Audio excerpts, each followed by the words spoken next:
Enchanté également pour ceux que je n'ai pas encore vus personnellement. Je ne vous vois pas en fait en partageant mon écran, donc n'hésitez pas à me couper la parole quand vous avez des questions. L'idée aujourd'hui, c'est de vous partager dans un premier temps mon expérience à travers Save, du début à la fin de l'aventure pour moi. C'est une société qui existe toujours, hein, qui a été reprise plusieurs fois. On en discutera.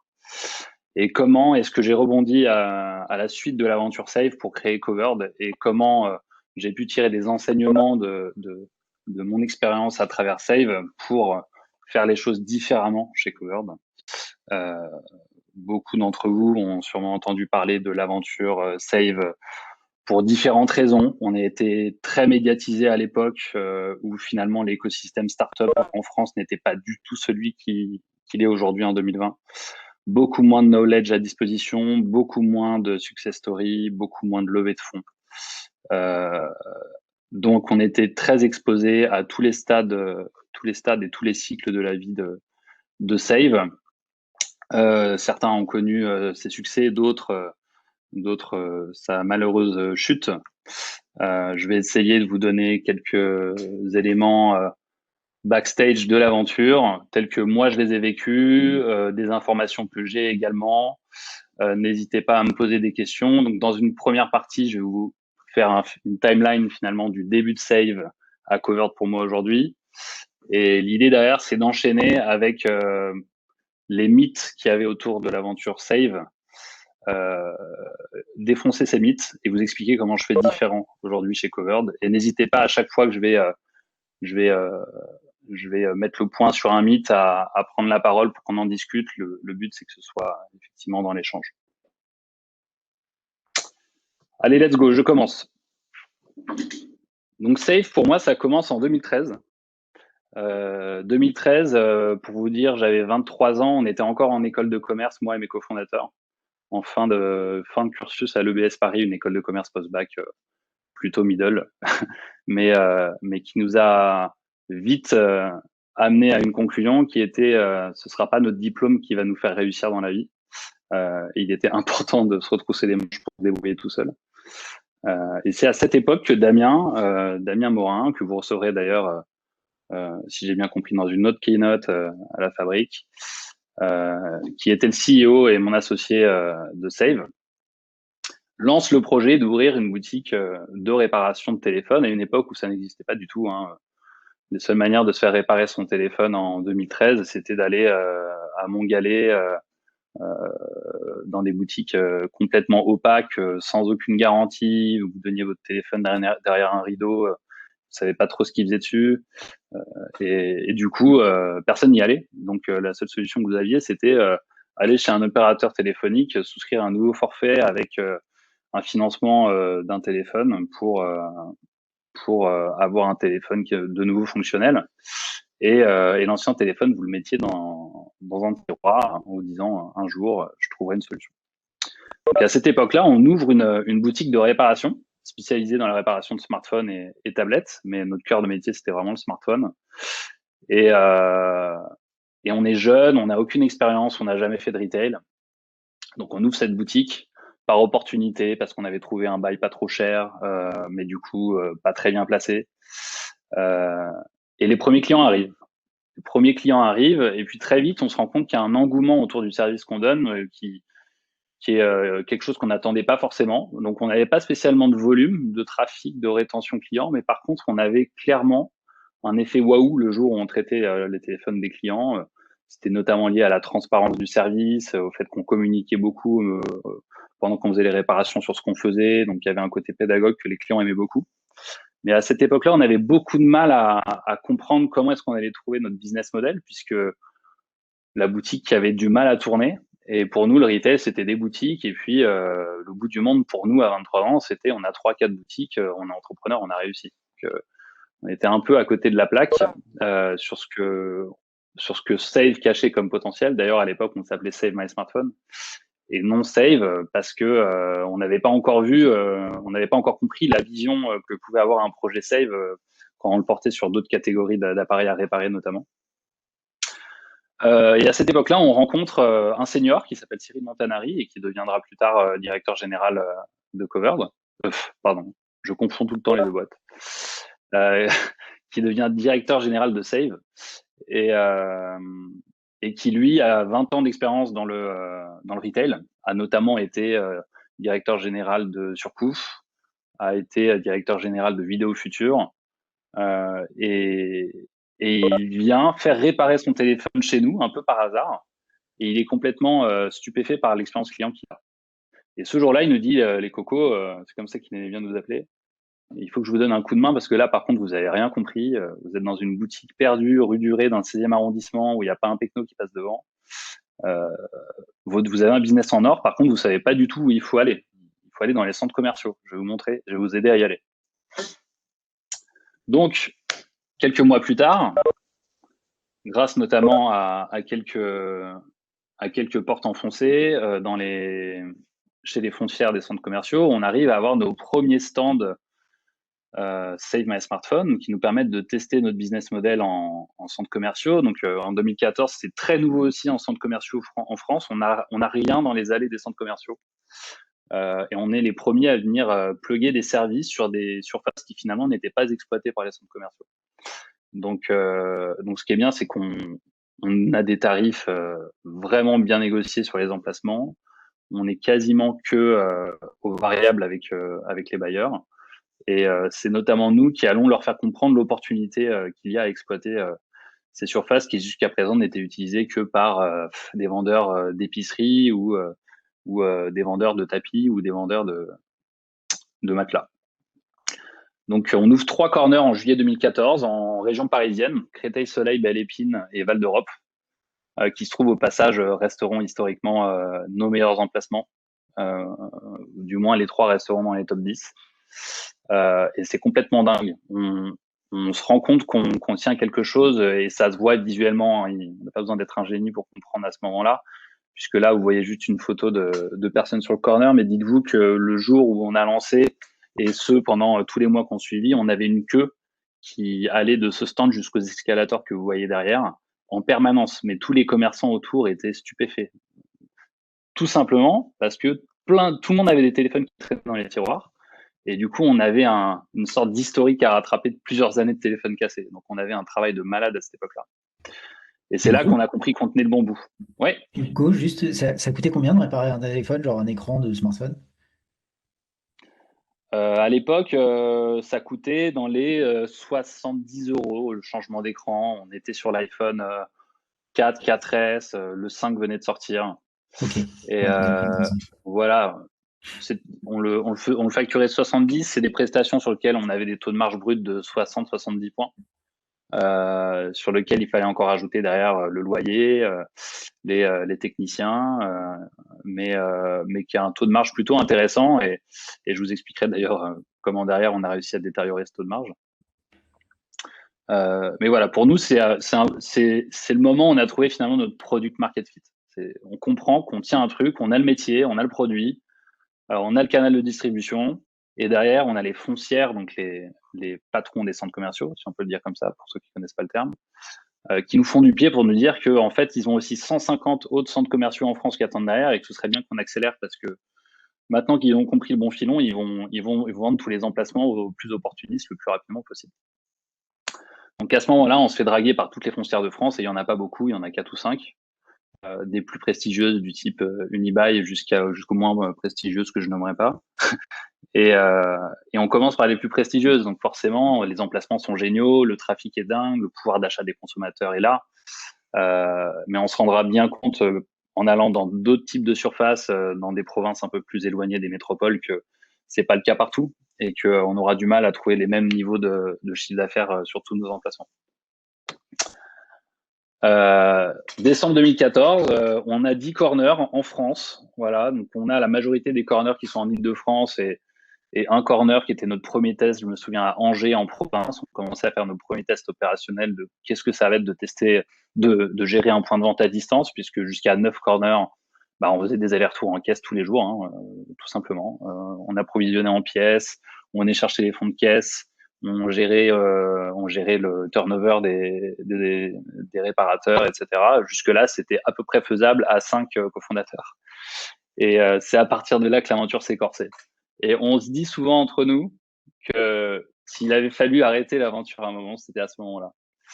On avait une énergie complètement dingue, que ce soit entre nous ou les premiers collaborateurs qui se sentaient vraiment impliqués tout comme nous dans l'aventure, qui se donnaient 100 fois plus que ce qui était marqué sur leur scorecard, qui n'étaient pas contre des heures supplémentaires, qui étaient vraiment dans l'aventure avec nous. Et c'était encore palpable. Donc finalement, on était capable dans une journée de faire le tour de tous les points de vente, de vérifier que tout allait bien, d'avoir une conversation avec chaque salarié. C'était des choses qu'on arrivait encore à se répartir plutôt bien. Et finalement, les niveaux de chiffre d'affaires et de marge qu'on avait à cette époque-là étaient phénoménales. Je pense qu'on se serait arrêté à ce niveau-là, à cette époque-là. Aujourd'hui, on pourrait tous dire qu'on a très très bien réussi notre vie, on serait des bons commerçants de quartier et on serait très fortunés. Mais voilà, on était jeunes, on avait 24 ans et on avait forcément envie de plus et on avait surtout envie de porter cette aventure plus loin puisqu'elle n'appelait qu'à ça. Une année se passe, je vous la fais courte parce que si je rentre dans les détails, on va y passer la journée. Mais en une année, donc un peu moins, on a ouvert un peu plus de 70 magasins à travers la France d'abord. Donc finalement, toutes ces foncières de centres commerciaux qui nous faisaient du pied depuis belle lurette pour qu'on aille dans leurs centres commerciaux, bah, on y est allé, notamment parce qu'on avait des négociations et des franchises de loyer de dingue. Pour beaucoup d'emplacements, on ne payait pas de loyer pendant les 6 premiers mois. Donc il faut que vous imaginiez qu'on a tenu quand même cette boîte de 0 à 70 magasins et jusqu'à 250 collaborateurs sans financement externe. En septembre 2015, avant qu'on lève 15 millions d'euros, les seuls financements qu'il y avait eu, c'était 40 000 euros mis au départ dans un pot commun par les associés. Derrière, c'est de la négo avec les foncières des centres commerciaux à une époque où ces emplacements n'existaient pas. Donc, on leur a créé du business et ils étaient ouverts à tout négocier. Avec nos fournisseurs, tous ces gens qui nous fabriquaient ces stands, toutes ces menuiseries qui sont devenues quasiment nos premiers business angels, puisqu'ils nous ont financé à crédit les 70 premiers magasins. Et derrière, il reste des pièces détachées, il reste de la payroll à la fin du mois. Et puis, si vous vous débrouillez bien avec votre BFR, finalement, vous arrivez à ouvrir un magasin le jour 1 du mois, à créer du chiffre d'affaires sur les 30 jours, qui suffit à payer des salaires à la fin du mois. Donc, on a réussi à tenir notre cash comme ça pendant assez longtemps. Et c'était notamment lié au fait que tout le monde était avec nous dans l'aventure et qu'on les a tenus jusqu'à cette levée. Et tout le monde vivait cette levée en même temps que nous, on était en train de lever et de la vivre auprès des investisseurs. On leur disait, tenez le coup, faites des heures supplémentaires, vos salaires, ils sont pas dingues, mais ça va aller mieux bientôt. On n'a pas d'argent, on peut pas vous payer vos primes, mais vous inquiétez pas, dans un mois, on va lever de l'argent. Et, et le jour, finalement, où on a levé cet argent qui était une somme vraiment colossale par rapport à l'écosystème à cette époque-là. On n'avait pas de start-up qui levait 15 millions d'euros en 2015. La seule start-up qui était devant nous un peu en avance, c'était Blablacar, qui était en train de faire une série B. Et nous, on n'avait jamais eu de financement jusque-là. On débarque et en un an et demi, on ouvre 70 magasins, on recrute 250 personnes. Et tout ça sans l'aide de financement externe. Et on arrive avec une série A de 15 millions d'euros. Donc c'est là que la médiatisation a commencé à se faire, à une époque où il n'y avait rien qui se faisait dans l'écosystème startup. Et c'est surtout à partir de là qu'on a été très regardé de l'externe sur tout ce qu'on faisait. Et malheureusement, à trop communiquer, à trop faire rentrer dans l'aventure tous nos collaborateurs, et vous voyez, ça faisait déjà du monde sur cette photo à l'époque. Le problème, c'est que quand vous levez les 15 millions d'euros et quand ils sont en banque, bah, tout le monde demande sa part du gâteau.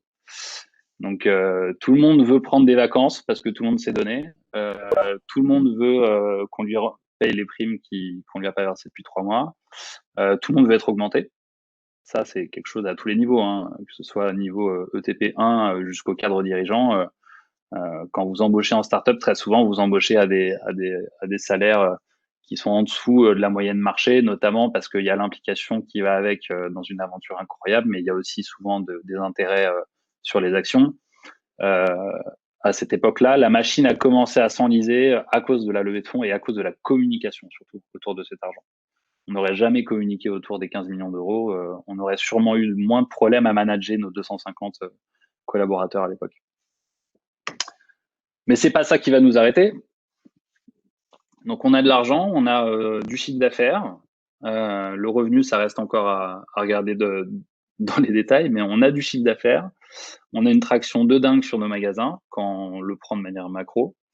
Et derrière, folie des grandeurs, on a notamment Cyril Montanari, notre DG de l'époque, qui fait des tours en Europe et qui dit mais il faut qu'on fasse pareil dans tous les pays. En Espagne, je suis allé voir, ça demande que ça. En Allemagne, pareil. En Angleterre, le, le marché est beaucoup plus construit, mais on peut y trouver une place. Et finalement, on commencera par un pays qu'on n'attendait pas, mais qui est venu par opportunité, qui est la Suède. Puisqu'une des foncières de centres commerciaux avec lesquels on travaillait nous a offert 7 emplacements dans des centres commerciaux en Suède. Et on a décidé de commencer par ce pays en se disant que finalement, il fallait bien commencer quelque part. Et on est parti en Suède. On a ouvert ces magasins en Suède et il se trouve qu'en Suède, c'était plutôt un très grand succès. Notamment parce qu'en Suède, vous avez un pouvoir d'achat qui est très très haut. Vous avez beaucoup de consommation de smartphones et notamment d'iPhone. Et que notre cœur de métier à cette époque-là, ça restait changer des écrans d'iPhone. Ensuite, on s'est aventuré dans d'autres pays. On est parti en Espagne. En Espagne, ça a été beaucoup moins évident. Beaucoup moins évident, puisque là, pour le coup, vous faites un vrai drop sur le pouvoir d'achat et du coup, on consomme pas du tout de la même manière le téléphone. À cette époque-là, le smartphone le plus acheté, c'était un Huawei, et puis le panier moyen en téléphone, il était autour des 150-200 euros. Et nous, on a débarqué avec nos gros sabots et nos corners et nos pièces détachées Apple, et puis il n'y avait pas d'iPhone à réparer. Et très vite, on s'est rendu compte en fait que ce marché là-bas n'était pas du tout le même et qu'on n'arrivait pas du tout équipé pour le travail. Donc Hugo? plantage, ouais. Ouais, j'ai juste une question là sur l'ouverture des 5 nouveaux Mhm. pays. Comment vous avez fait? Est-ce que vous vous êtes adapté aux langues et aux coutumes de chaque pays ou alors il y avait vraiment le français, l'anglais pour l'international? Ouais, bonne question. Ça a été, pour tout dire, le plus grand challenge à l'époque, hein. On avait à peine créé toute la documentation pour travailler en France. Il fallait tout reproduire sur d'autres pays, mais pas le reproduire bêtement méchamment, puisque il n'y avait pas qu'une histoire il n'y avait pas qu'une histoire de faire des traductions. Il y avait aussi une histoire parfois de compréhension de marques, de manières de consommer différentes. Donc, on s'est fait beaucoup accompagner par des boîtes externes là-dessus. On a fait plus ou moins bien les choses. Euh, et, euh, excuse-moi, je suis perdu. Je vois quelqu'un qui rentre dans la pièce et ça me dérange. Merci, si tu peux revenir plus tard. Et, euh, ouais, donc si tu veux, la préparation à ces ouvertures n'était pas optimale. Pour bien se préparer, il aurait sûrement fallu qu'on passe du temps sur place, qu'on prenne les billets un par un, mais on n'avait pas le temps non plus à cette époque-là, dans le sens où, au pic de notre croissance, on ouvrait un magasin par jour et on recrutait 5 personnes par jour. Et gérer, le simple fait de gérer opérationnellement parlant, ce qui était amener les corners au bon endroit avec les bonnes dimensions, avec des collaborateurs à peu près formés sur le magasin le jour J, c'était un tel défi que derrière, si c'était à peu près traduit, on, ça nous allait. Mais on recrutait en local en tout cas, J'ai une on question. recrutait pas de Est-ce français. que- J'ai une question, Hugo.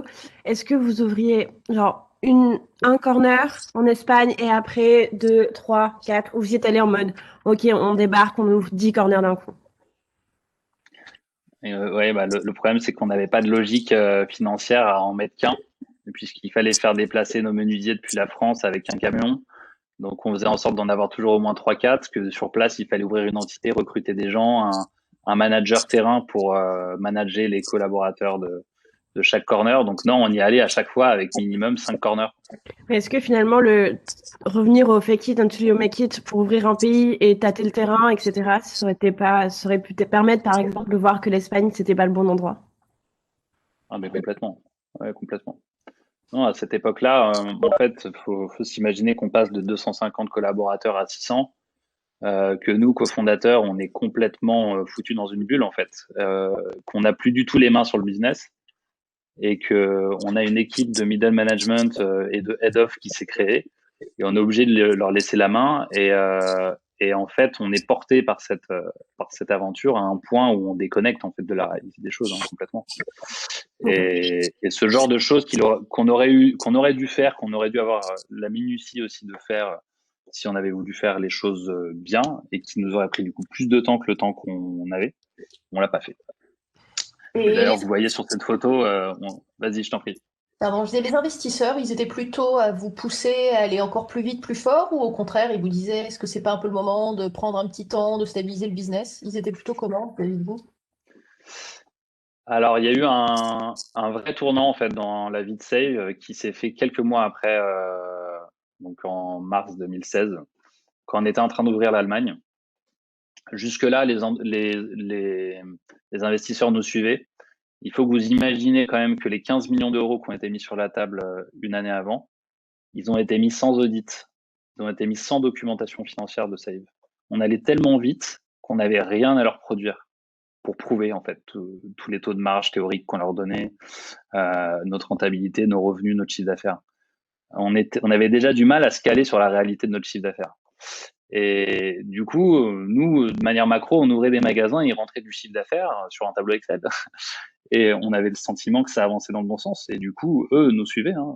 Et bien sûr qu'ils auraient aimé plus de transparence et plus d'informations sur plein de KPIs, mais nous-mêmes, on avait du mal à les avoir. Du coup, on leur donnait ce qu'on pouvait.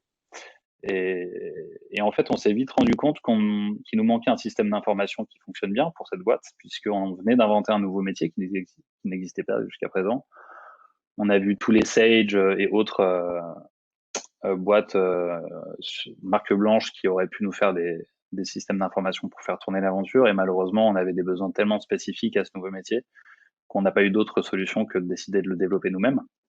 Le problème, c'est que c'est un chantier qu'on a lancé mi-2014 et qui était fini mi-2016 et qui a pris beaucoup de temps. Et le jour où on l'a plugué, on s'est rendu compte en fait de la réalité de notre boîte, mais il était malheureusement trop tard. Et en mars 2016, donc 3 mois après la photo que je vous montre là, qui est à New York, pour vous donner un peu la folie des grandeurs dans laquelle on était, on était déjà en train de réfléchir à comment est-ce qu'on allait pouvoir ouvrir les US. Et en parallèle, pour vous dire, on réfléchissait aussi à ouvrir l'Asie, voilà, les deux en même temps. Et à cette époque-là, on ouvre l'Allemagne et Damien a un mail de Oliver Sommer, qui est le patron de Rocket Internet, et qui a un startup studio très très connu dans le monde entier, basé à Berlin, et qui lui dit j'aimerais te voir, je sais que tu es à Berlin, est-ce que tu peux passer? Et donc ce jour-là, il se voit, et Oliver Sommer lui dit écoute, je mets 50 millions d'euros sur la table la semaine prochaine pour ta série B. Comment on fait? Comment on fait pour sortir de ce rendez-vous là tout de suite et avoir signé quelque chose? Et on est rentré dans le deal. Donc on a quasiment signé quelque chose ce jour-là. Sauf que là, pour 50 millions d'euros, ne pas produire de documentation financière complète et ne pas être capable de répondre à l'audit complet qui sera fait par telle ou telle boîte de conseil, c'était impossible. Donc le jour où on veut rentrer dans ce deal, on se dit ok, bon, déjà on sait qu'on peut aller en série B, on sait qu'on a énormément d'argent qui peut arriver. Et on sait qu'on peut plus stopper notre croissance. Maintenant, il faut tout envoyer. On n'a plus le choix, c'est trop tard. Donc, on continue pendant ce temps-là à envoyer, on continue à ouvrir des pays. Et au passage, on commence à solliciter nos investisseurs, dont 360 Capital, Ininvest et d'autres business angels sur un bridge. Donc, un bridge, pour ceux qui connaissent pas, c'est un financement qui va se passer entre deux levées de fonds type seed, série A ou série A, série B, qui permet de redonner du cash à la société en attendant la signature d'une prochaine série d'investissements. Et nous, on avait besoin de cet argent pour continuer à faire tourner la boîte, puisqu'on avait une consommation de cash qui était de l'ordre d'1 million par mois à l'époque. On avait, juste pour vous donner la payroll, on avait 1 million d'euros de payroll à l'époque, qui sortait tous les mois. Donc sur 15 millions d'euros, vous imaginez la vitesse à laquelle ça peut partir, quand vous rajoutez tous les autres coûts qu'on avait structurellement. Et malheureusement, pour aller vers cette série B, il fallait qu'on produise toute la doc financière et qu'on s'arrête. Donc, on a pris le temps de s'arrêter. On a même, à cette époque-là, recruté un DAF qui était l'ancien DAF de Carrefour, une vraie tête, et qui a fait le taf de tout sortir. Le problème, c'est que les chiffres qui en sont sortis, ils étaient pas du tout ceux qu'on imaginait sortir. Et à cette époque-là, du coup, on n'a pas encore signé notre série B. Donc, Rocket Internet se rétracte. Donc, la série B plante. Et du coup, vous savez comment ça se passe dans ce genre de moment. Hein, c'est comme la bourse. Il y a le plus gros des poissons qui plantent. Il y a tout le monde qui veut planter. Donc, on est mars 2016. Et nos investisseurs commencent à remettre en question, finalement, pas mal de choses, dont leur volonté de participer au bridge qui venait de signer quelques semaines avant. Donc, on venait de signer quand même 5 millions d'euros de plus pour faire tourner la machine, et ils n'ont jamais fait le virement. Donc, on a dû se battre derrière pendant 6 mois pour que l'argent arrive sur notre compte et qu'on puisse sauver notre boîte. En parallèle, on sent bien qu'on ne pourra pas du tout aller vers une série B tant qu'on n'a pas fait un vrai gros travail de clean. Et c'est à ce moment-là, notamment, que nos invests nous demandent de complètement remettre en question le management opérationnel, dont Cyril Montanari, qui était notre directeur général à l'époque, qui était un peu finalement comme nous, avec 20 ans de plus, mais on le pardonne moins avec 20 ans de plus, surtout d'expérience dans le retail. Et on avait drivé en fait trop longtemps cette boîte avec des œillères, et c'est ce qui a fait qu'on en est arrivé là, au point où du coup il a fallu sortir Cyril Montanari, et du coup tout le middle management qu'il avait mis en place, qui étaient finalement tous des anciens collaborateurs à lui. Et on a dû sortir tout le monde, et là on est mi-2016. Ah oui, je vous ai loupé cette étape. Mais sur l'année 2016, c'est l'année où on se rend compte qu'en fait Save, ça peut être aussi une boîte tech, et on ouvre des bureaux gigantesques dans le Sentier, on recrute plein de développeurs. On commence à travailler sur des projets annexes du type créer un back market équivalent, et pas mal d'autres projets qui font qu'on a nos coûts de structure qui s'alourdissent, et la boîte qui part de plus en plus, qui se défocus de plus en plus du business qui est finalement le business que vous avez vu dans le premier slide, le corner, les réparateurs, les réparations d'écrans de smartphone, qui finalement est la seule chose qui nous rapporte de l'argent chez Save tous les jours. Donc juillet 2016, on est en redressement judiciaire, et on est obligé d'y aller parce que on est allé trop loin, on peut pas faire demi-tour pour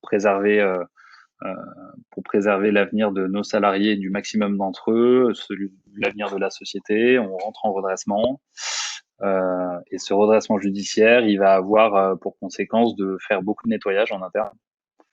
Donc c'est une époque où on a sorti tout le middle management, tous les seniors de la boîte, et en fait on se retrouve, les cofondateurs, 25 ans d'âge de moyenne, à vouloir tout reprendre en main. Et ça a été clairement la période la plus intéressante de toute l'aventure, même si elle était très très dure sur le moment, à vivre bien sûr, puisqu'on a licencié. Alors on a commencé par fermer les 4 pays qu'on avait ouverts. Et les fermer, c'est pas, on les a pas fermés en faisant des lettres recommandées, hein. On a pris des voitures. Je me souviens avoir traversé la Manche en voiture avec Amaury, l'un de mes cofondateurs, avec une voiture, aller sur place, prendre les salariés un par un, leur expliquer que c'était leur dernier jour, récupérer le stock sur place qui avait de la valeur, et rentrer par le ferry. On a fait la même chose sur l'Allemagne. L'Espagne, on n'a pas pu le faire, mais c'est une histoire qui a traîné pendant 6 ou 12 mois derrière, où les corners sont restés en place dans les centres commerciaux. En Suède, on a continué à faire tourner la machine, mais on a revendu la machine telle quelle pour exploitation d'un franchisé. Et donc à cette époque-là, on reprend complètement en main le business, et puis ça fait un bien fou, parce qu'en fait, on enlève plein de couches au millefeuille de gens dont on n'avait jamais vraiment compris le rôle dans notre société. Et non seulement on était en train d'écrémer la payroll, mais aussi on était vraiment en train de reprendre la main sur le business. Et c'est une époque qui était hyper instructive, parce qu'on y a appris plein de choses au contact notamment de l'équipe au tribunal de commerce qui s'occupait de nous.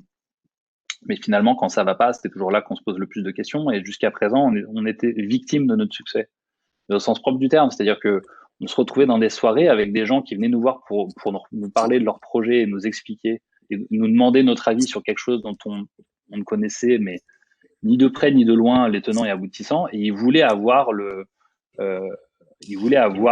patch. La team Save a dit oui, c'est un bon projet. Et nous, on était complètement paumés parce qu'on nous nommait entrepreneurs à succès à 25 ans, mais on était victime d'une traction involontaire sur une boîte qui avait grossi extrêmement vite et dont on n'avait pas du tout maîtrisé les succès. Excuse-moi, moi j'ai une petite question. J'ai entendu dire à l'époque, Ouais. mais je ne sais pas si c'est vrai ou si c'est de la médisance, qu'il y a quand même eu un système de démarque organisé par un membre de l'équipe. Un système de quoi, pardon? Bah, de vol du stock organisé par un membre de l'équipe. Ouais, c'est pour ça que je vous parlais du taux de marge brut au début du call. Donc sur le papier, on était censé gagner. Ouais, je vous en parlais. Sur le papier, on était censé gagner 70% de marge brute sur chacune de nos réparations.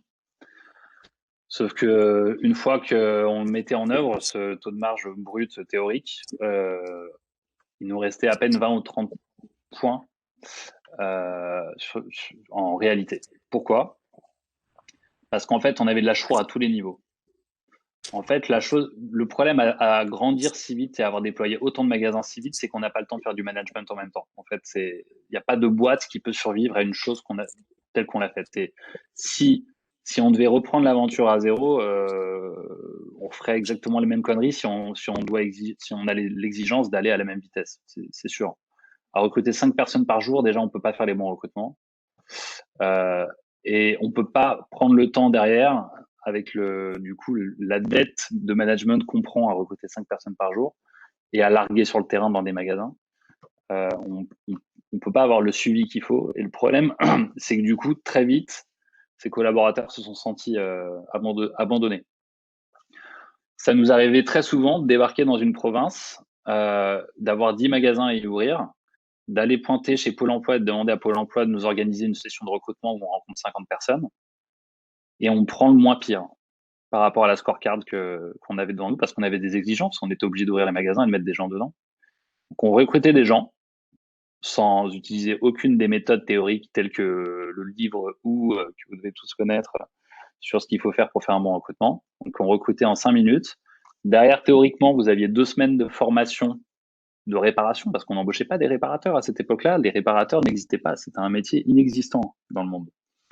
Donc, on recrutait des gens qui avaient plutôt une appétence au commerce, qui présentaient bien.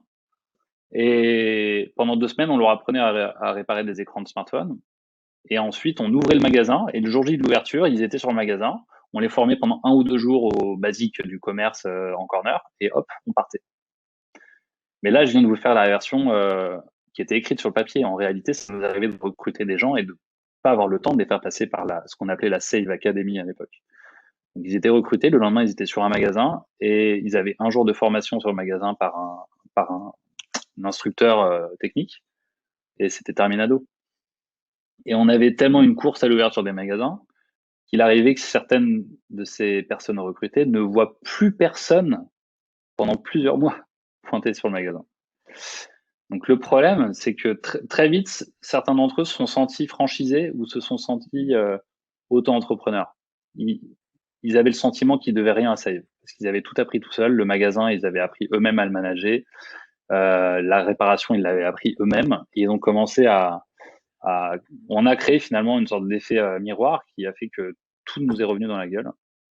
Et il y avait effectivement une fraude qui s'est organisée, mais à tous les niveaux, qui commençait chez nos fournisseurs de pièces détachées, qui eux savaient comme on était à la rue totale opérationnellement, qu'ils pouvaient nous envoyer 80% de notre commande et qu'il n'y aurait pas de check du bon de livraison sur les pièces qui manquaient, donc ils nous surfacturaient. Ensuite, dans notre logistique chez nous, on avait chaque logisticien qui prenait un petit écran par semaine. Donc, pour eux, rien par rapport à tout ce qu'ils préparaient, mais un écran à 100 euros par semaine, fois 4, fois le nombre de logisticiens, ça fait beaucoup d'argent. Ensuite, vous aviez le transitaire Chronopost qui prenait les colis chez nous et qui les amenait jusqu'au point de vente, qui lui reprenait un petit écran dans le carton et qui refermait proprement le carton derrière. Vous aviez le réparateur qui réceptionnait le carton en magasin, qui reprenait un écran et qui disait « il manquait ça dans le carton quand j'ai réceptionné ». Et puis vous aviez le fournisseur qui était tout en amont de la chaîne, qui avait vendu les écrans à la base et surfacturés, qui revient dans les magasins voir nos réparateurs pour leur racheter les écrans cassés qui avaient une valeur de l'ordre de 30% de la pièce neuve en cash et tout ça dans notre dos. Donc, in fine, la marge théorique qui aurait dû être à 70% sur chacune de nos interventions, elle était quasiment inexistante. Et avant la due diligence, Hugo, de Rocket Internet, vous aviez conscience que ça partait un peu en cacahuète et que ça allait vous péter à la gueule, ou pas du tout, l'euphorie faisait que vous vous étiez pas rendu compte même que la formation était trop courte et qu'il y avait des process qui étaient un peu foireux? Il y a plein de choses qui n'allaient pas, mais on n'avait plus du tout la main opérationnellement sur pas mal de choses, les recrutements, le management et pas mal d'aspects techniques. Et ces aspects de fraude, on les avait pas du tout. Ils sont venus plus tard en fouillant. Mais à l'époque, on était surtout en train d'essayer de se trouver finalement une place dans cette organisation qui n'avait plus besoin de nous pour tourner.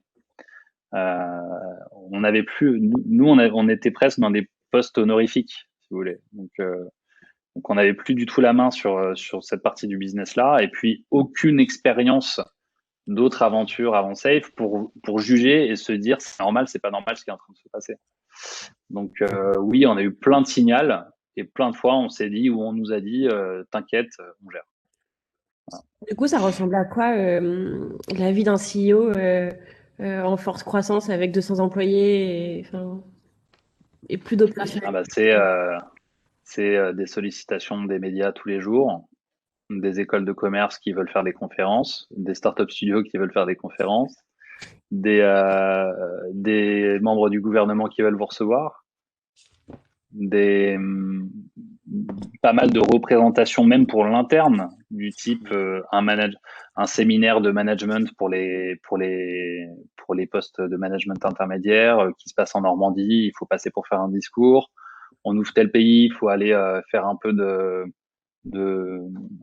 faut participer à la semaine de formation initiale et impulser un peu de vision à ces nouveaux arrivants.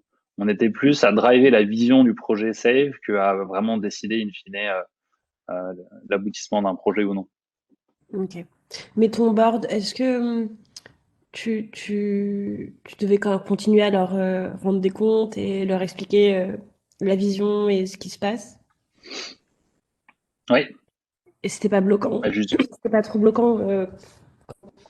T'es opérationnellement, tu sais plus ce qui se passe? En fait, tu sais ce qui se passe. Tu sais, en fait, tu penses savoir ce qui se passe puisque tu as les remontées du terrain. Okay. Donc, tu as des chiffres à leur donner, tu as des événements marquants. Tout est très positif parce qu'on regarde que les KPIs qui nous intéressent. Ou du moins, on va pas fouiller beaucoup plus loin. Du coup, les boards se passent tous très très bien. On consomme beaucoup de cash, mais on leur explique qu'il y a tel ou tel projet qui consomme plus que prévu et qu'on est en train de réfléchir à comment faire en sorte de diminuer le cash burn. On y travaille et le temps passe très vite, puisque tout ça se passe en un an. Okay. En un an et demi, on passe de 0 à 600 collaborateurs et on passe de 0 à 160 points de vente à travers 5 pays. Donc ils ont déjà du mal à suivre les news positives. Donc ils n'ont pas trop le temps de chercher beaucoup plus loin. Et tout ça est complètement de toute façon caché derrière des écrans de fumée, pour reprendre le nom du reportage qui fait le buzz en ce moment, puisqu'on a tellement de choses positives à partager tous les jours qu'à quel moment vous pouvez prendre le temps d'aller vraiment fouiller derrière. C'est déjà si complexe. On a eu une due deal le jour de notre série A. On a eu 5 personnes qui étaient plein temps pendant un mois dans nos bureaux à Puteaux à l'époque. Ils n'ont rien été capables de trouver. Ils avaient accès à tout. C'est juste qu'il n'y avait rien. Il y avait malheureusement, il n'y avait pas assez de lecture dans le suivi du terrain jusqu'au siège. Il y avait trop de couches au millefeuille. Donc mi-2016, on reprend la boîte. On doit fermer les pays. On se retrouve en France à devoir aussi fermer quasiment la moitié des magasins, un peu moins de la moitié des magasins ouverts. Donc on prend tout simplement le track record qu'on a sur chaque magasin et en fonction de sa performance, on ferme. Tout ça appuyé par le tribunal de commerce qui nous autorise à faire des plans sociaux. Donc on fait 2 plans sociaux en 6 mois. Qui nous amène finalement à licencier des gens qui, pour la plupart, étaient encore en période d'essai. Pour vous donner une échelle, c'est que on n'avait même pas de problème. on n'avait même pas de litige important avec ces gens-là sur leur sortie, puisqu'ils venaient d'être embauchés. Et pour la plupart, ils venaient d'être sortis du chômage. On les avait pas débauchés dans d'autres boîtes. Donc, tout ça se passe plutôt très bien. Et on arrive à la fin 2016 avec une boîte qui est quasiment redevenue rentable à 70 points de vente, avec 200-250 collaborateurs. Plus de sièges. Quand je dis plus de sièges, c'est un DAF, un comptable, une personne qui s'occupe des partenariats, une personne qui s'occupe du marketing et 2-3 autres personnes. Et derrière, tout le monde sur le terrain, derrière. Là, au final, là, on était 150 personnes au siège un an plus tôt. Hugo, Ouais. comment vous le vivez ça au niveau RP et même au niveau retour des clients, puisque bah, du jour au lendemain, je sais pas s'il y avait des clients qui étaient un peu habitués et du jour au lendemain, ils ont plus leur corner. Je sais pas, est-ce que sur les réseaux sociaux, il y a eu un genre de bad buzz ou même en RP, est-ce que vous êtes passé donc justement de la start-up poule aux œufs d'or un peu à celle qui licencie et qui ferme des corners comme ça. Donc comment vous l'avez vécu? Euh, alors en interne, on n'a pas eu trop de problèmes avec des clients repeaters parce qu'il n'y en avait pas tant que ça. Finalement, on casse pas non plus son téléphone 6 fois par mois. Donc pour vous donner la stat que j'ai du coup maintenant en assurance, on a 12% de casse en France. Donc vous veniez au maximum si vous étiez un gros casseur 1 fois par an. Par contre, on avait un problème forcément avec les garanties qu'on appliquait sur nos réparations, puisque si vous vouliez revenir sur le magasin qui vous aviez vendu une réparation et qu'il n'était plus là, ça donnait un peu un effet d'arnaque.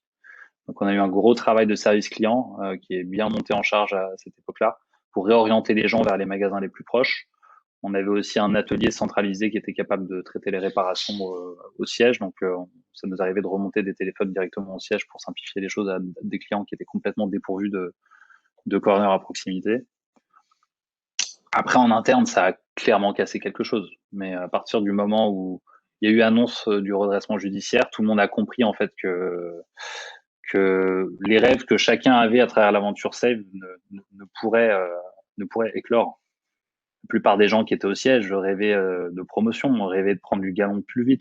On prenait à l'époque une capacité chez Save à monter très très vite dans les grades si vous montriez euh, votre capacité A et votre implication. Et donc tous ces gens-là qui étaient drivés par ce type de management à cette époque-là, d'eux-mêmes sont partis extrêmement vite. Donc on a eu beaucoup de déceptions à l'époque de gens avec qui on était très proches, hein, qui n'étaient pas cofondateurs. Et c'est là qu'on se rend compte qu'à ce moment-là, vous êtes tout seul. Puisque tous les très bons éléments, à partir du moment où ils ont compris qu'ils n'étaient plus dans la future licorne française, sont partis du jour au lendemain. Dont beaucoup avaient d'ailleurs des BSPCE à l'époque ou même des actions. Et donc nous, on était très déçus. En même temps, on se disait, dans un mal pour un bien, nous on récupère des parts d'une boîte qui vaut moins. Donc in fine, peut-être qu'à la fin, on va réussir à tirer quelque chose de cette aventure. C'est triste à dire, mais c'est la réalité. Et, et on a vu qui à ce moment-là était resté aussi, puisqu'on a eu des très bonnes surprises sur des gens qu'on ne pensait pas du tout être les personnes les plus impliquées, qui se sont retrouvés à des très très bons éléments dans les moments durs. Donc l'organisation s'est beaucoup renouvelée. On a beaucoup bougé de poste. Moi, sur la fin, j'étais certes CMO, mais il y avait plus de marketing chez Save. On était dans une sorte de survie programmée. Et moi, je m'occupais de la logistique pour tout dire. J'étais patron de la supply chain à la fin chez Save. On avait un hangar de 500 mètres carrés avec 20 personnes qui faisaient la logistique. Et j'ai dû notamment gérer leur plan social où ils m'ont fait une grève un jour. Ils ont décidé qu'ils faisaient la grève, ils ont fait les saucisses au barbecue dans la cour et ils sont venus avec le drapeau de la CGT. C'était, pour le coup, j'en souris avec un peu de recul. C'était comme une aventure assez délirante parce on a vécu toutes les phases qu'on peut vivre à travers une entreprise en condensé en 2 ans, 2 ans et demi. Donc, on en apprend beaucoup, c'est sûr. Avril 2017, on arrive finalement à revendre Save en état. Alors pourquoi le revendre? Notamment parce que quand vous sortez d'une telle aventure en termes d'equity, il y a plus de capacité à se refinancer. Donc faire la série B qu'on avait prévue à la base, c'était plus possible. On n'était plus du tout la belle licorne qui miroitait un an et demi plus tôt. Donc pour nous, il y a deux solutions. La première solution, c'est OK, Save, c'est la boîte de notre vie. On veut la porter jusqu'au bout. Et dans ce cas-là, il va déjà falloir à peu près 10 à 15 ans pour qu'on rembourse les créances qu'on avait à cette époque-là. Puisque, comme vous le savez, quand on lève des fonds auprès d'investisseurs privés, vous avez des leviers bancaires possibles. Donc, on avait beaucoup de dettes bancaires, on avait beaucoup de dettes BPI. On avait accumulé 10 millions d'euros de créances. Et si on voulait redevenir nos propres patrons, il fallait qu'on commence par rembourser ces 10 millions d'euros. Et la boîte qui faisait 2 millions d'euros de chiffre d'affaires mensuel à son plus haut était repassée à du 300 000 – 400 000, avec des taux de marge quand même qui restaient pas encore le 70% dont je vous parlais. Donc en gros, c'est soit on décidait d'y faire notre vie et d'y passer les 20 prochaines années en espérant que le business tienne la route, soit on trouvait un deal pas trop bête à faire avec une autre entreprise du secteur qui serait intéressée à l'idée de récupérer certains actifs de Save. Et donc fin 2016, c'est ce qui s'est passé. On a commencé à faire un roadshow, non pas pour lever des fonds, mais pour vendre Save. Et on a été notamment en due deal avec la Fnac pendant longtemps, qui a fini par acquérir d'ailleurs le concurrent numéro 1 de Save, qui s'appelle WeFix. On n'a pas fait le deal parce qu'il n'était pas très intéressant. Mais par contre, Remade est arrivé, et Remade, c'était la nouvelle success story dans la téléphonie en France. Un industriel breton qui était devenu le plus gros reconditionneur de téléphone au monde en quelques années, et qui avait décidé de se diversifier et qui était en train de racheter beaucoup d'activités dans la téléphonie émergente, dont Save, mais aussi au passage, si ça vous parle, Vente du Diable, qui est un vente privé des produits high-tech, Pixmania, qui a été revendu en lambeaux quelques mois plus tard. Et il faisait beaucoup d'acquisitions en espérant devenir finalement un monopole un nouveau néo-monopole dans la téléphonie en France. Donc pour nous, c'est une belle sortie puisque finalement, on revend Save 10 millions d'euros plus les 10 millions d'euros de créances à leur charge. Bon, vous en doutez bien, les 10 millions d'euros, ils n'ont pas été reversés aux cofondateurs. Hein, ils étaient surtout là pour rembourser les fonds d'investissement. Donc on n'a absolument rien touché de cette vente. Mais on a été intéressé au capital de Remade. Donc c'est ce qui nous a fait faire le deal. C'était le deal le plus intéressant.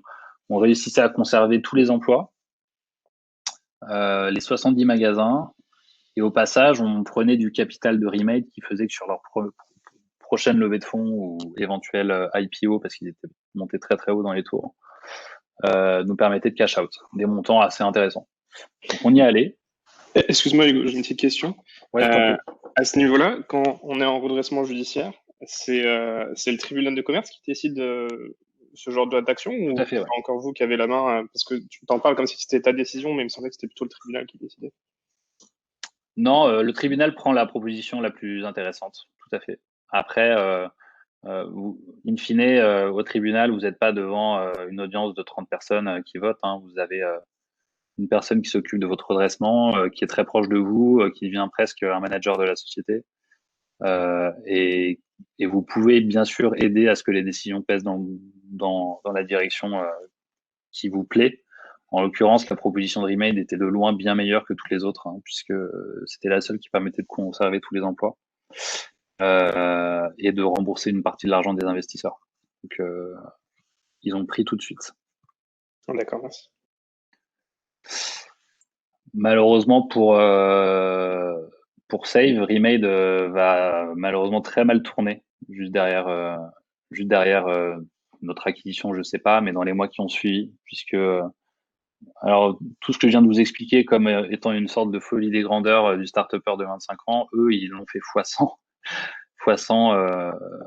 à leur échelle, puisqu'ils sont allés quasiment jusqu'à l'IPO avec énormément de problèmes structurels dans leur société, à lever énormément d'argent, à racheter beaucoup de sociétés comme ils ont racheté Save, pour finalement ne pas être capable d'ingurgiter les acquisitions et les restructurations que ça demandait en interne.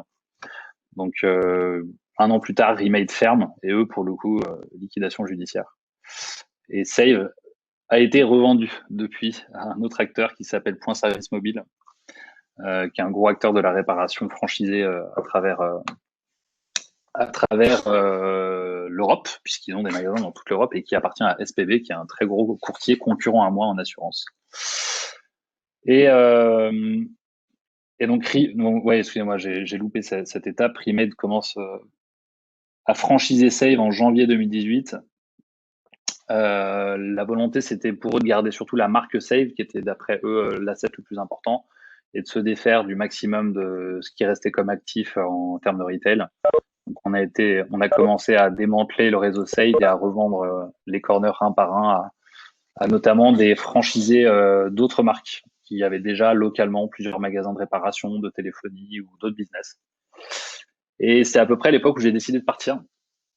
Notamment puisque c'est le moment où, après avoir essayé d'accompagner la transition, on a senti, pour beaucoup d'entre nous, plus l'utilité d'être là. Plus de challenge, plus de vision entrepreneuriale. Vous êtes ingurgité par un grand groupe. On n'avait pas de lock-up, donc on n'était pas obligé de rester pour des raisons financières. Donc, on est parti. On est parti. Et à cette époque-là, moi, je voyais très bien encore arriver en quantité tous les jours sur les magasins Save des gens avec des problèmes d'écran cassé. Donc, le pay market était toujours là. Et beaucoup d'entre eux avaient des problèmes d'assurance de téléphone. Donc, c'est là que j'ai décidé d'avancer en sortant de Save. Et je suis allé du coup à la rencontre de mes futurs concurrents homologues, qui sont les courtiers en assurance. Un sacré monde que j'ai découvert pendant l'été 2018 et qui s'est avéré en fait être un monde qui n'avait pas évolué depuis plusieurs dizaines d'années et sur lequel il y avait beaucoup de choses à faire. Moi, mon dada, c'est la téléphonie. Je voyais l'intérêt d'aller fouiller dans l'assurance notamment de téléphone parce que je connaissais très bien la téléphonie grâce à Save. Et donc, je suis allé rencontrer mes futurs homologues en assurance de téléphone que vous connaissez peut-être, qui s'appellent SPB, SFAM et d'autres, qui sont finalement des très gros courtiers en assurance, marque blanche, qui font des produits pour les opérateurs téléphoniques, etc., etc. Et qui ont beaucoup de défauts, qui sont notamment liés au manque d'innovation et à leur incapacité à passer au digital. Donc, en allant les voir avec leur costume 3 pièces avec leur bouton manchette en or, j'ai très vite compris qu'en fait, le défi, il n'était pas tellement dans la deep tech, mais il était juste sur la forme. C'est qu'il leur fallait une nouvelle manière de vendre de l'assurance. Plus digitalisée, plus ouverte, plus transparente, vulgarisée. Et j'ai décidé, c'était à peu près à l'époque où Alan et Luco étaient en train d'émerger en France.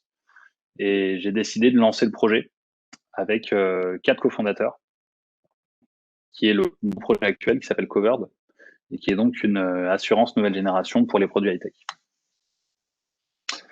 Que je lancerai 1 an plus tard, un peu moins, en avril 2019, qui est un produit donc 100% en ligne que vous pouvez acheter en B2C sur covered.co, qui est une assurance payable mensuellement, sans engagement pour tous vos téléphones. Cette aventure, on l'a montée à 5 cofondateurs et on a essayé de faire les choses très différemment de chez Save, chez Covered, et puis c'était aussi ça l'intérêt à travers cette présentation. À partir de maintenant, je vais passer un peu de temps à vous expliquer comment est-ce qu'on a cherché à faire les choses différemment chez Covered, fort des enseignements de Save. Et ça commence par l'équipe, forcément. Pour tout vous dire, je ne connaissais aucun de ses cofondateurs avant le lancement de Covered. Et là où on est une bande de copains chez Save et un peu par défaut, on s'est trouvé des places dans la société le moment où l'attraction est arrivée. Là, je suis allé recruter des expertises plutôt que des affinités. Donc, pour vous donner un exemple, Julien, qui est tout à gauche, le senior de notre bande, qui lui a fait 20 ans d'assurance et a travaillé côté assureur et distributeur d'assurance dans les magasins Fnac, etc. Donc, il connaît très bien ce monde-là et il nous apporte toute cette ancienneté. À sa droite, vous avez Nicolas, qui est l'ancien Head of IT de Blablacar, qui était l'employé numéro 1. Voilà, donc des expériences très différentes, très complètes, un peu plus seniors. Et j'ai passé beaucoup de temps sur ces recrutements et je les ai vraiment recrutés comme des head-off avant d'aller chercher des copains. Et ce qui fait que je pense que ça marche beaucoup mieux aujourd'hui chez Save, c'est aussi ça. C'est qu'en fait, on est une vraie team qui est réunie pour travailler ensemble et qu'à chacun sa place là où il faut. Et c'est beaucoup moins impliquant que quand vous y mêlez la vie personnelle en même temps.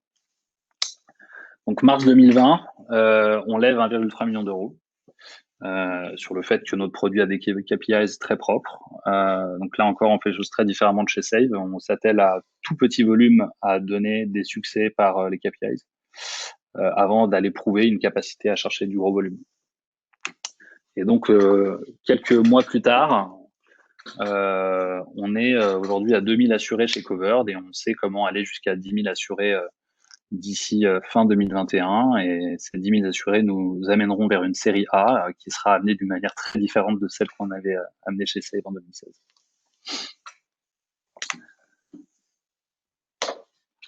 Donc, maintenant que je vous ai raconté cette histoire, l'idée c'est de partager avec vous, avec un peu de recul, mon ressenti par rapport à ce qu'était Save à cette époque-là et les mythes qu'il y a eu autour de cette aventure qui ont vraiment participé à créer la mythologie des startups, puisque Save a été l'un des grands cas d'école de la Startup Nation d'Emmanuel Macron, et que on a pas mal de clichés dans lesquels on s'est retrouvé. Et je trouve intéressant de vous partager ma vision par rapport à ces clichés, puis on a déjà commencé à en discuter d'ailleurs à travers les slides d'avant, et vous expliquer comment je fais les choses différemment chez Covered d'aujourd'hui. N'hésitez pas à m'arrêter à chaque fois que, à chaque slide, si vous voulez discuter d'un mythe ou d'un autre.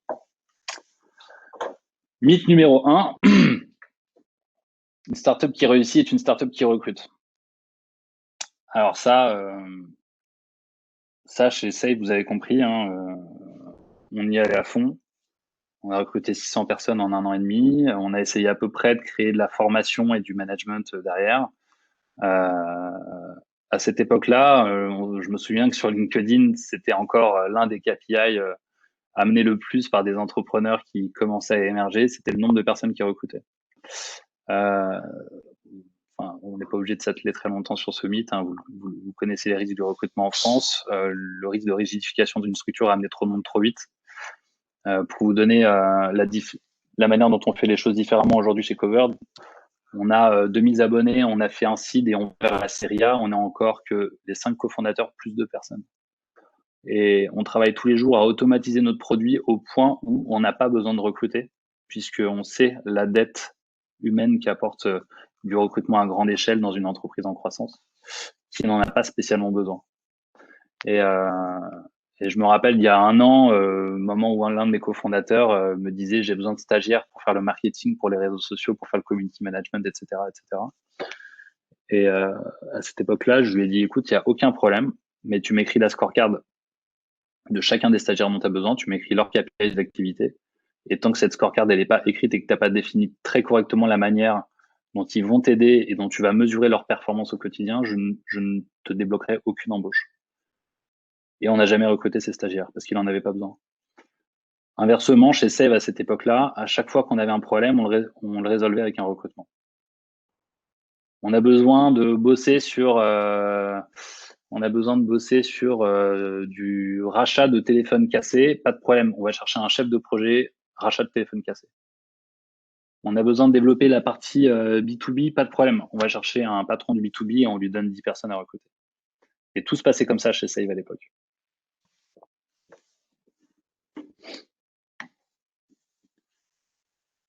Deuxième mythe, on en parlait un peu tout à l'heure, le volume des parutions presse est synonyme de succès. On a tout fait chez Save. On est passé par tous les médias. On a même fait comment ça s'appelait 60 minutes inside, où toute la vie de Damien était décortiquée, ce qui était une catastrophe d'ailleurs en termes d'image pour nous. On est passé par tous les médias conso, que ce soit les télématins, qui sont censés être les plus gros médias conso pour les produits startup qui aident à driver du trafic, etc. On peut vous le dire, tout ça n'a aucun impact, que ce soit en recrutement client, que ce soit en chiffre d'affaires, un peu en notoriété, mais le volume de parution de presse à ce stade d'une entreprise, zéro. Zéro synonyme de succès. Et bien souvent, ça montre malheureusement un défocus de l'entreprise, de l'entrepreneur. Et je peux vous le dire avec le recul, aujourd'hui, on a des sollicitations pour cover très souvent pour être dans des médias et on refuse la plupart du temps, tout simplement parce qu'on n'a rien à leur dire et qu'on n'est pas là pour meubler un plateau télé, et tant qu'on n'a rien à y faire, on n'y va pas. Et c'est pas une question de pas capter des opportunités, c'est juste qu'aujourd'hui, on est drivé par nos KPIs, on est drivé par notre activité. Et la seule chose qui compte aujourd'hui pour nous, c'est recruter des clients, faire du revenu, et créer une marque, créer de la satisfaction client. Et ça passe pas par le nombre de parutions presse qu'on a. Et vous avez du business angel un peu junior dans le fait d'investir dans des startups, qui va toujours passer un peu de temps à vous écrire des messages pour dire je comprends pas, j'aimerais te voir plus dans la presse, on a l'impression que vous bougez pas. À l'époque de Save, vous étiez tout le temps dans la presse, je veux te voir sur le plateau de BFM Business. Non, pas du tout. Pas du tout, parce que j'ai beaucoup mieux à faire au bureau, et tant que j'ai mieux à faire au bureau, je n'y mettrai pas les pieds. Donc on en fait un de temps en temps, c'est important. Maintenant, à quoi sert d'y passer la moitié de ma journée? J'ai rien à y dire, et surtout, ça m'apporte pas la finalité pour laquelle j'ai créé mon entreprise, qui est créer une société qui crée des clients et des revenus et de la satisfaction client. Je remercie Hugo pour ce point parce que c'est un point que je répète tous les jours. Je rappelle le principe numéro 1 des 6 principes RP qu'on a établis à la fabrique, n'y aller que si on a des choses à dire. Donc c'est exactement ce point-là.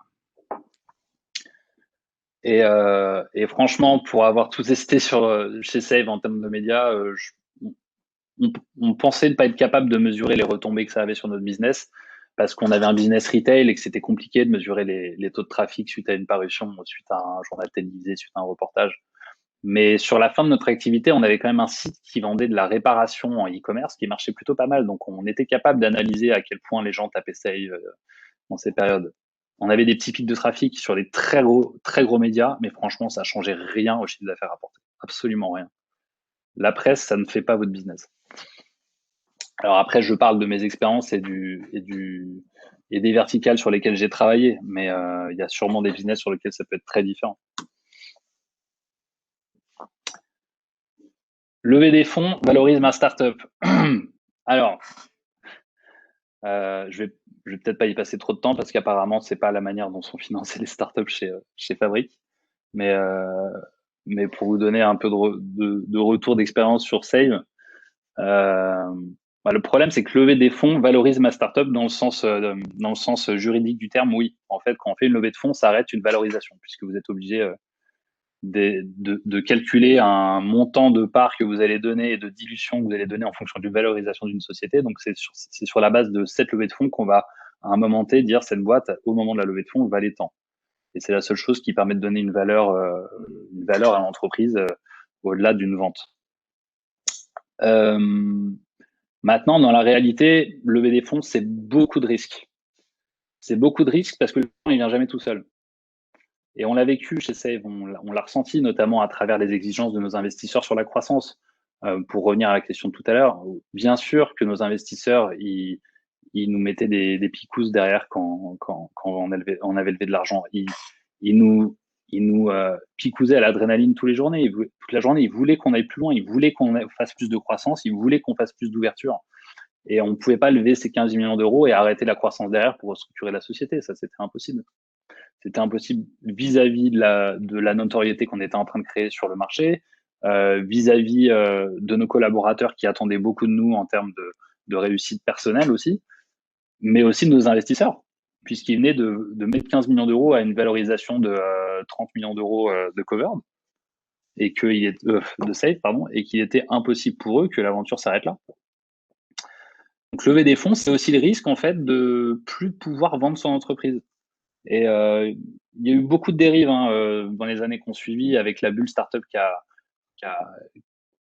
pas mal enflé en France sur les montants de levée. Vous voyez des montants démentiels. Luco, l'année dernière, qui a 20 millions d'euros en série A. C'est des montants jamais vus qui sont complètement illogiques. Une série A, en moyenne, elle est autour des 7 millions d'euros. 20 millions d'euros sur une série A, sachant qu'une série A va vous diluer en général entre 20 et 30%. Ça veut dire que sa société, elle est déjà une valorisation de 60 millions d'euros. Mais ce que ça cache derrière, c'est que si vous voulez vendre votre société, il faut que vous la vendiez à 60 millions d'euros. Parce qu'en dessous, vos investisseurs, très souvent, vous ont fait signer des clauses qui font que l'argent leur revient en priorité.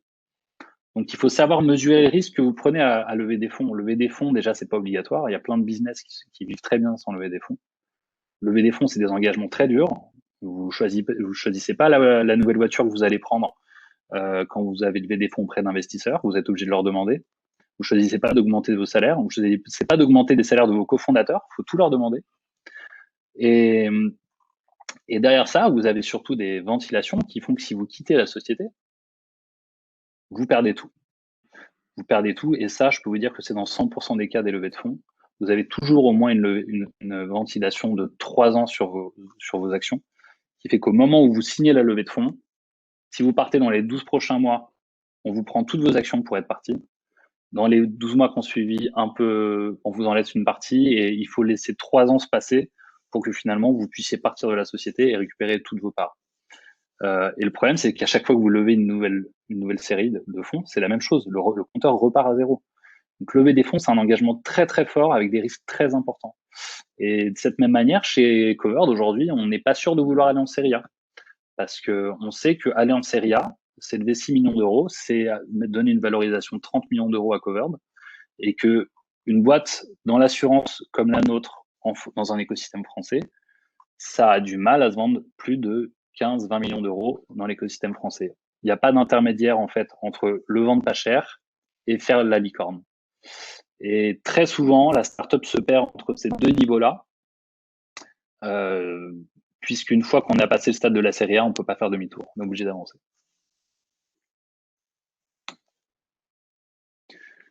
Quatrième mythe, la startup qui doit s'internationaliser. Donc, écoutez, je pense qu'on en a discuté tout à l'heure. C'est un peu comme ce qu'on a fait avec Save, c'est un peu comme le joueur junior du jeu de société Risk, si vous connaissez ce jeu de société, qui va prendre un pion et qui va les placer en 10 minutes sur tous les pays de la map et qui a perdu au tour d'après parce qu'il n'a pas du tout compris la manière dont opérationnellement il fallait avancer pour conquérir géographiquement. Et c'est exactement ce qu'on a fait avec Save. On est allé très vite, très très haut.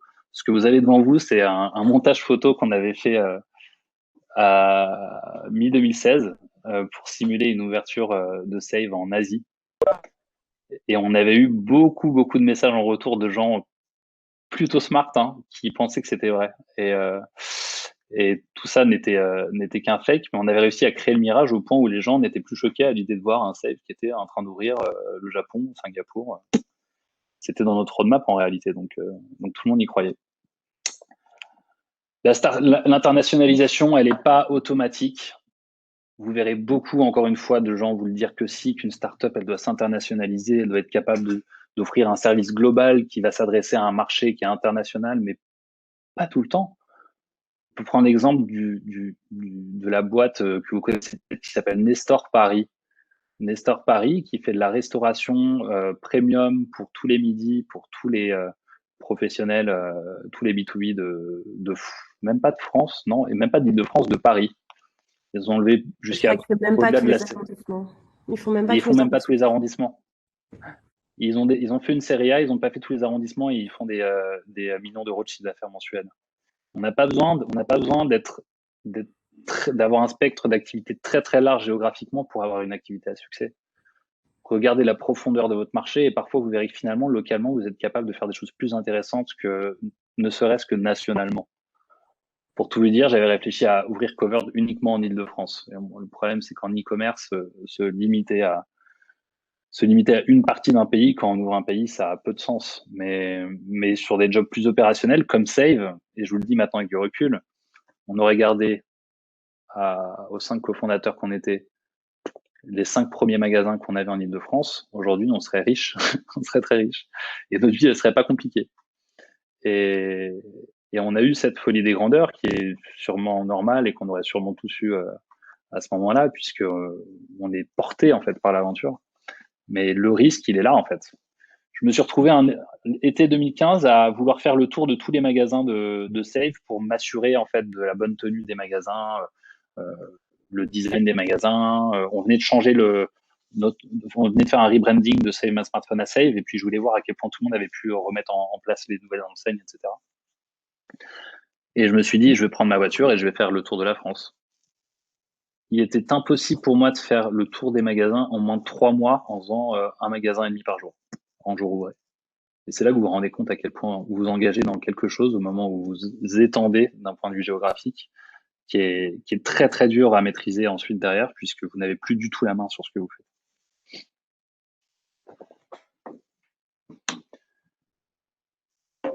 Une startup se doit d'être cool. Alors là, je pense qu'on a fait aussi la totale chez Save à l'époque. Le problème, c'est quand on lève tant d'argent et qu'on a tant de monde, aussi recruté, à manager, et puis de plus en plus de monde au siège, on ne peut pas s'empêcher de se faire 2-3 plaisirs. On ne peut pas s'empêcher de se prendre un écran géant, de se prendre des consoles de jeux, de se prendre des Fatboy, de se prendre des hamacs, de se prendre des salles de repos. On les a toutes faites. Et pour revenir à la startup qui doit être cool, non, en fait. Souvent, on dit que les startups sont cool, mais c'est un raccourci parce que on est obligé d'apporter un univers cool dans un univers où il y a plus d'intensité dans ce qu'on fait, où les choses sont plus dures, où les horaires sont plus importants, où vous travaillez plus finalement que dans un grand groupe, où là, vous savez que c'est tellement cadré par 1 million de conventions que vous ne pourrez pas déborder jusqu'à 17h10 quand vous finissez à 17h. Le coût, il est imposé par des fondateurs qui veulent mettre une énergie ou une culture de start-up à un moment chez eux, ou pas d'ailleurs, parce qu'il y en a plein qui sont des dictateurs, de sorte à tenir les équipes dans quelque chose qui vient contrebalancer tout ce qu'on leur demande de donner de plus que dans une entreprise normale. En l'occurrence, chez Save, on avait eu je me souviens, pas mal de problèmes autour de ce côté cool qu'on avait donné au siège avec les équipes terrain, et on les comprend, puisqu'on avait 600 personnes qui travaillaient sur des magasins, une centaine qui travaillaient au siège. Les 600 qui étaient en magasin avaient déjà du mal à trouver des toilettes pour pisser. Et nous, à côté de ça, on avait des bureaux dans le Sentier à Paris avec absolument tous les luxes qu'on pouvait avoir en tant que start-up. Et bien sûr, tous ces collaborateurs de terrain venaient de temps en temps au siège puisqu'il y avait des formations continues. Et quand ils ont vu comment est-ce qu'on travaillait, dans quelles conditions est-ce qu'on travaillait, ça a eu des conséquences dramatiques en bouche à oreille sur les réseaux locaux. C'est exactement le même problème avec Frishti, par exemple. Frishti qui a fait scandale l'année dernière parce que il faisait du recrutement, il faisait passer les livreurs dans des salles au siège. Au final, les livreurs se rendaient compte que tout le monde était sur Mac, que tout le monde était dans des hamacs, etc. Et ça fait des RP pas possibles après sur la boîte, quoi. Ouais, très compliqué à gérer. Très compliqué à gérer. Et derrière, quand on a finalement complètement coupé ce siège, puisque c'est ce qu'on a fini par faire, on a fermé les bureaux et tout le monde a été remercié. La boîte s'en portait presque mieux. La boîte s'en portait presque mieux puisqu'on s'est concentré sur la chose la plus importante, qui était notre cœur de métier. Et on peut pas être dans un stade seed, série A, même fin de série A, sur un métier compliqué. Vous avez trop de recrutement client à faire, vous avez trop de KPIs à remplir, de croissance à faire. Vous pouvez pas avoir 10 millions d'activités en parallèle. Il faut que vous fassiez une seule chose que vous savez faire le mieux et vous le faites en très gros volume. En l'occurrence, pour nous, c'était changer des écrans iPhone et notre champ d'expertise s'arrêtait là. Et on a voulu faire trop de choses à côté et on s'est complètement perdu. Et sans la volonté de faire tous ces projets en parallèle, on n'aurait jamais eu ces soucis de structure au siège. Hugo, sur la partie levée de fonds dont tu parlais, donc ouais, je comprends bien la partie pas obligatoire de faire les levées de fonds et ça apporte quand même pas mal d'inconvénients avec. Par contre, il y a une partie qui va avec les levées de fonds qui est intéressante, c'est d'avoir accès à des actionnaires qui ont souvent plus d'expérience que toi sur comment monter une boîte parce qu'ils en ont eu pas mal. Est-ce que ça déjà c'est vrai selon toi ou est-ce qu'en fait non, ils vont pas t'apporter forcément les bons conseils? Et si oui, c'est vrai, comment tu arrives à retrouver ça sans levée de fonds? C'est une bonne question. Alors, déjà, la partie argent et la partie expertise de mentor, elle est complètement décorrélée et tu verras que très souvent, les conseils qui sont donnés par tes investisseurs ne sont pas à prendre, ou du moins sont à écouter et ensuite t'en fais ce que tu veux, mais surtout ne jamais s'arrêter à ce qu'ils disent parce que finalement, s'ils ont investi dans toi et dans ton équipe avant d'investir dans ta boîte, parce que à ce stade-là, on n'investit pas dans une boîte, on investit dans une équipe. C'est parce qu'ils ont confiance en toi pour prendre la meilleure décision et surtout pas les écouter quand ils donnent leur avis. Et pour ma part, par exemple, chez Covered, aujourd'hui, on a des investisseurs qui viennent pas du tout du monde de l'assurance et qui connaissent rien à l'assurance et qui malheureusement ne peuvent pas nous aider. Voilà. Donc il y a des sujets qui peuvent être communs à tout type de startup sur lesquels de temps en temps ils peuvent nous donner un coup de main.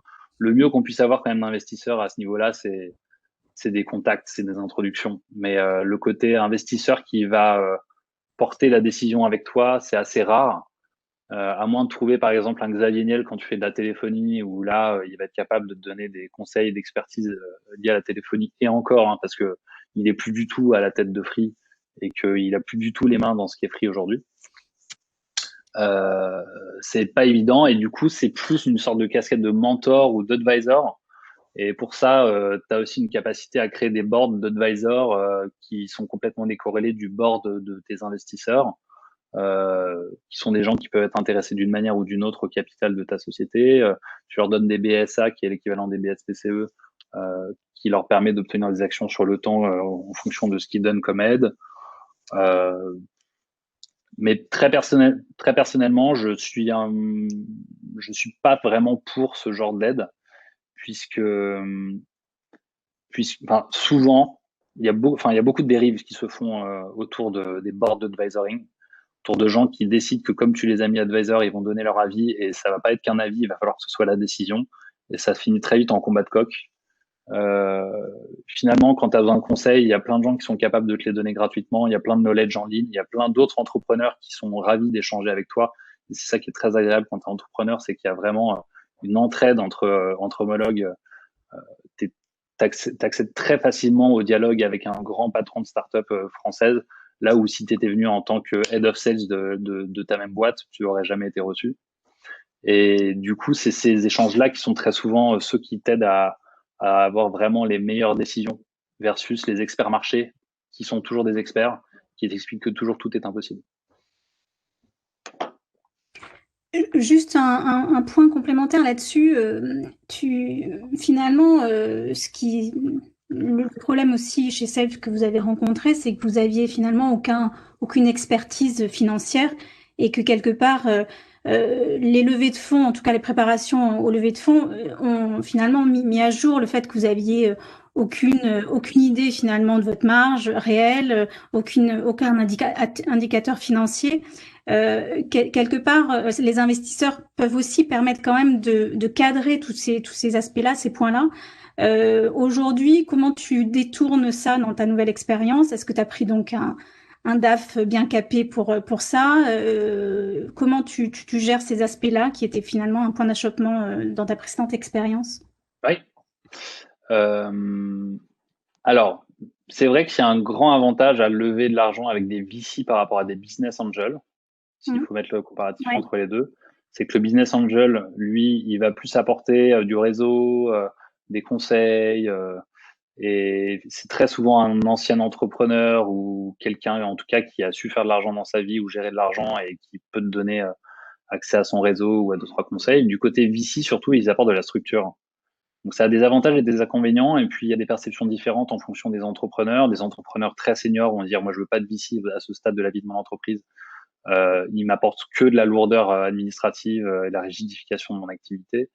Et puis il y en a d'autres un peu plus juniors comme moi qui sont ravis finalement d'avoir des VC à ce stade, puisque l'un de mes deux investisseurs, 50% de ma levée de cette année a été faite avec un VC spécialisé dans l'amorçage qui s'appelle New Fund Capital et qui m'apporte beaucoup de structure, qui m'apporte des conseils et du savoir aussi en interne chez eux sur la partie amélioration de mes reporting, amélioration de la data que je vais aller cruncher en interne pour mieux valoriser le travail de déblaiement qu'on est en train de faire pour la prochaine levée.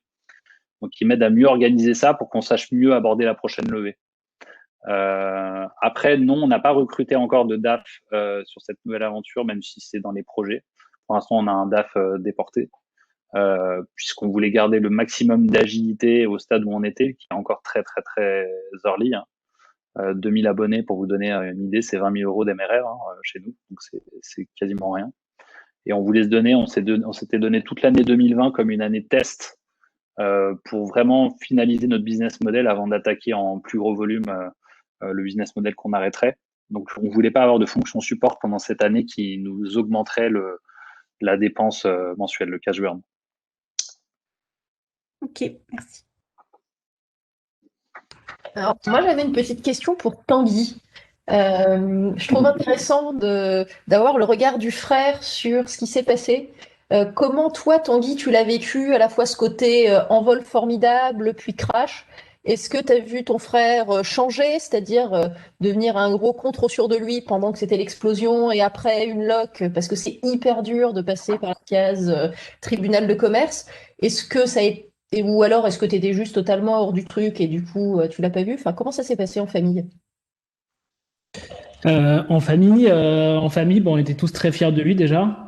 Après, Hugo, pour commencer, a ouvert la Suisse, donc on l'a pas vu beaucoup au début. Donc il a ouvert 2 corners, je crois, en Suisse, donc il vivait là-bas pendant un an. On l'a pas énormément vu, mais quand on le voyait, on était très fiers. On se rendait pas vraiment compte de ce qui se passait.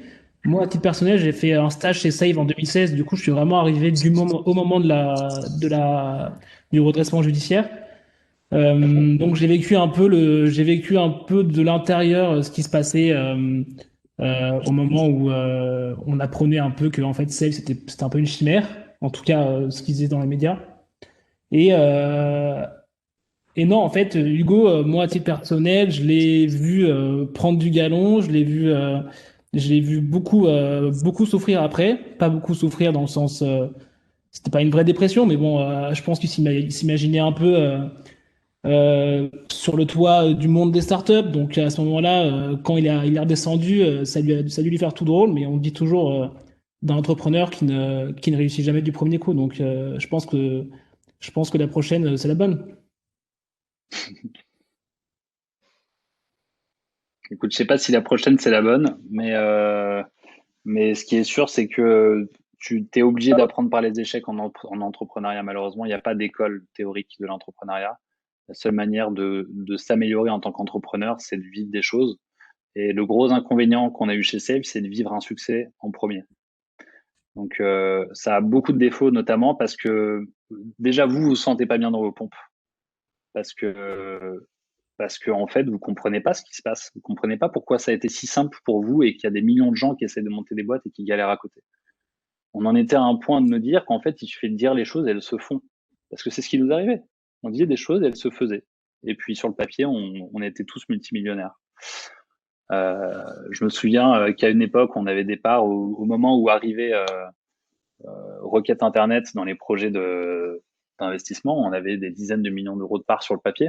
J'avais encore jamais sorti 1 euro de cette société. On n'avait pas eu l'opportunité de cash out. Donc, on était encore à se payer une misère tous les mois, des salaires d'étudiants, 1800 euros, 2000 euros par mois, avec une boîte qui faisait des 3 millions d'euros de chiffre d'affaires mensuel, en se disant, mais à quoi sert le salaire? De toute façon, on bosse toute la semaine et tout le week-end, et le soir, on dîne entre nous, entre associés, puisqu'on est meilleurs potes. Donc, on fait une note de frais. Et le plus gros défaut qu'il y a eu autour de cette aventure, c'est que la chute est d'autant plus dure quand vous avez rien construit à côté. C'est ce qui nous est arrivé. On était les 5 meilleurs amis du monde dans une aventure incroyable où tout se passait bien. On mélangeait le travail, on mélangeait la famille, on mélangeait les vacances, on mélangeait les copines. Et le jour où tout s'arrête, vous perdez tout. Voilà. Et c'est aussi pour ça que j'ai essayé de faire les choses différemment chez Covered, avec une équipe bien différente, avec des rapports bien différents. C'est qu'en parallèle, on a tous nos vies. J'exige de personne de travailler à des horaires pas possibles, jour et nuit. C'est hyper important que tout le monde soit très équilibré dans ses vies personnelles et ça va être d'ailleurs notre premier critère de sélection en recrutement. On veut des gens qui soient bien dans leur pompe et qui aient des choses qui les passionnent à côté de ce job. Et je pense qu'il n'y a que comme ça qu'on peut créer quelque chose qui dure plus longtemps. Alors, il nous reste 1 minute sur le programme fixé. On avait vu combien de mythes, Hugo? 6? Bah, j'ai rajouté celui-là, mais on m'a dit qu'il fallait pas trop parler de ça chez Fabrice. Vas-y, rapidement, on va conclure parce qu'il nous reste plus beaucoup de temps sur le planning. Non, mais il n'y a pas grand-chose à en dire. C'est la même trempe que la presse, de mon point de vue. Hein. D'autant plus, là, en repartant de zéro avec Covered, j'ai côtoyé plein d'entrepreneurs qui repartaient ou qui partaient pour la première fois de zéro en même temps que moi. Et beaucoup d'entre eux se perdaient à travers les concours pour récupérer 5 000 euros de subvention à droite à gauche. Là où finalement, ça allait quand même beaucoup plus vite de rien faire de tout ça et de se focus sur leur produit de départ. Et on est allé aussi là-dedans chez Save, hein, puisqu'on avait l'occasion de tout rafler, donc on a tout raflé. On avait eu notamment cette année-là le prix BFM Business de la révélation de l'année. On était assis à côté de Blablacar qui avait la licorne de l'année, et puis ça, forcément, ça fait rêver. Ça n'apporte rien à votre business. Voilà. Ouais, Ça j'ai une n'apporte rien question. à part. Ouais, vas-y, T'as mis combien de temps avant de relancer Coverworld et t'as pas eu hyper peur avant de te relancer? Tu t'étais serein et ou t'as mis un peu de temps quand même à te dire ok ouais je vais vraiment réentreprendre et Alors, il y a une seule chose qui était sûre en sortant de Save, c'est que je ne pouvais que réentreprendre. Je me voyais pas faire d'autre chose. Pour tout vous dire, j'ai eu quand même une période de transition où j'étais salarié par Remade au moment où ils ont racheté Save.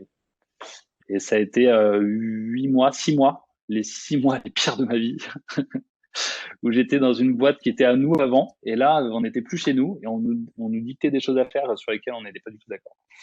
Et c'était très très dur cette période-là. Donc c'est aussi pour ça que je suis parti si vite, parce que pour le coup, ils nous versaient des très beaux salaires. Et par contre, oui, bien sûr, j'ai eu très très peur derrière sur le lancement de l'activité qui a suivi. Notamment, il faut quand même se dire quelque chose, c'est que j'étais pas CEO de Save, j'étais CMO, certes associé, mais CEO c'est différent. CEO c'est différent. C'est vous qui avez le dernier mot, c'est vous qui prenez les décisions difficiles, c'est vous qui annoncez les décisions difficiles. C'est vous qui drivez la boîte, même si vous avez des cofondateurs, associés, cofondateurs, peu importe. C'est vous à la fin qui devez trancher. Et là, je partais de zéro sur la partie CEO. Et c'est à la fois un avantage et un inconvénient d'avoir un bagage comme Save quand vous repartez de zéro, puisque vous avez quand même une partie de la place de Paris en investissement qui continue à vous bouder, en vous expliquant qu'ils ont trop peur de vous confier leur argent. On les comprend, après ce qu'on a fait. 20 millions d'euros en 12 mois, c'est beaucoup. Et en même temps, c'est quand même une ouverture. Ça vous permet d'atteindre des introductions, par exemple, que vous n'auriez pas pu avoir sans cette expérience. Donc, ça a été à la fois un avantage, un inconvénient. Ce qui est sûr, c'est que repartir de zéro après Save, c'est compliqué parce qu'on en a tellement mis plein les yeux pendant 18 mois, bien malgré nous, qu'il faut réussir à se trouver sa place dans la nouvelle aventure. ok. Merci beaucoup. On va couper parce que du coup, on a toutes des réunions après. Merci beaucoup Hugo pour ton temps et pour ce témoignage.